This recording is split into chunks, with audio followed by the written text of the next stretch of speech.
शंकर खोजकर नाम के एक व्यक्ति थे और बाबा के वो भक्त तो रहे हैं, उनका परिवार भी भक्त रहा है, लेकिन ये कहानी 1930 की है। और वो बताते हैं कि बाबा की महासमाधि के 12 साल बाद की ये घटना है और इस घटना में किस तरीके से एक सपना आया जिस वजह से उनकी जान बच गई। 1930 में उनको तबीयत थोड़ी सी ख़राब हो गई थी, जिस वजह से उनको बहुत ज़्यादा रेस्ट करना पड़ रहा था। अच्छा, नींद की कंडीशन में एक दिन वो सुबह सो के उठते हैं और वो गलती से फिनाइल की जो बोतल होती है वो पी जाते हैं बजाय किसी और दवा से। अच्छा, वो पीने के बाद उनको समझ में नहीं आता और वो बेहोश हो जाते हैं। फैमिली मेम्बर्स उनको आकर देखते हैं तो वो बिल्कुल बेहोश और अनकॉन्शियस की हालत में होते हैं और वो लगभग 3 दिनों तक बेहोश रहते हैं। डॉक्टर को बुलाया जाता है और डॉक्टर जब उनका ट्रीटमेंट करता है तो डॉक्टर बताता है कि इनने बहुत खतरनाक केमिकल जो है पी लिया है, जिस वजह से ये अनकॉन्शियस हो गए हैं और अगर इनको होश नहीं आता या कुछ दिन वो ऐसे और रहते हैं तो उसके बाद उनकी जान जा सकती है। ये सुनकर जो उनका पूरा परिवार था वो हैरान हो गया और इसी वजह से जो उनका जो संकट है वो बहुत ज़्यादा मंडराने लगा उनकी लाइफ पर।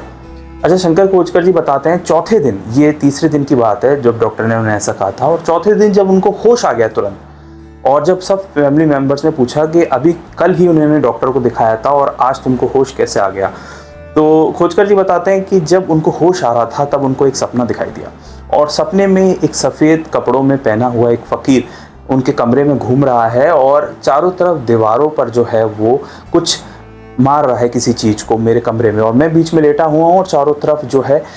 कभी दीवार पर, कभी ज़मीन पर, कभी आसपास का जो भी एरिया था मेरे कमरे में वहाँ पर कुछ मार रहा है वो फ़कीर। दूर से मेरे को अंधेरे में, मैं नींद में हूँ, मैं बिस्तर में मैं उठ नहीं पा रहा, लेकिन वो जो फ़कीर है वो किसी शक्ति को दूर भगा रहा है या किसी संकट को दूर भगा रहा है। लेकिन भले ही उस फ़कीर ने मुझसे बात नहीं की हो, लेकिन मैं समझ गया कि वो साईं बाबा ही थे जिन्होंने मेरे जो प्राण हैं वो बचा लिए और आज जब मेरी नींद खुली तब मैं एकदम ठीक महसूस कर रहा हूँ। अच्छा, इनकी कंडीशन देखने के बाद जो डॉक्टर था वो भी हैरान हुआ क्योंकि ये बहुत जल्दी रिकवर हो गए थे और जैसे कि ये बताते हैं कि इनका जो विश्वास है साईं बाबा पर हमेशा से रहा। और 1930 की ये घटना जब इन्हें सपने में बाबा ने जो है एक इंडिकेशन दिया कि वो भले ही किसी भी संकट से घिर जाएं, बाबा उनके साथ हमेशा खड़े रहते हैं। और ये सिर्फ उन्हीं के लिए मैसेज नहीं है, ये हम सब के लिए एक बहुत बड़ा मैसेज है, क्योंकि शंकर जी बताते हैं कि उनके पिताजी भी, बलवंत खोजकर जी भी बहुत बड़े भक्त थे बाबा के, और 1911 में जब वो शिरडी गए थे तब उनके साथ बहुत बड़ी घटना हुई थी जिसमें उन्हें बाबा के स्थान पर एक अलग शक्ति बैठे हुए दिखी थी।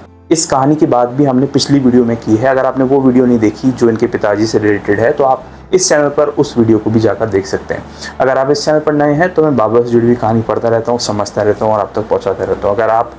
बाबा से जुड़ी हुई 1918 से पहले की उस कहानियों को जानना चाहते हैं जब बाबा शिरडी में रहते थे, बाबा के भक्तों से जुड़ी हुई कहानियाँ जानना चाहते हैं, तो आप इस चैनल को सब्सक्राइब कर सकते हैं। मिलेंगे एक नेक्स्ट वीडियो में एक नई कहानी के साथ, तब तक के लिए ओम साई राम।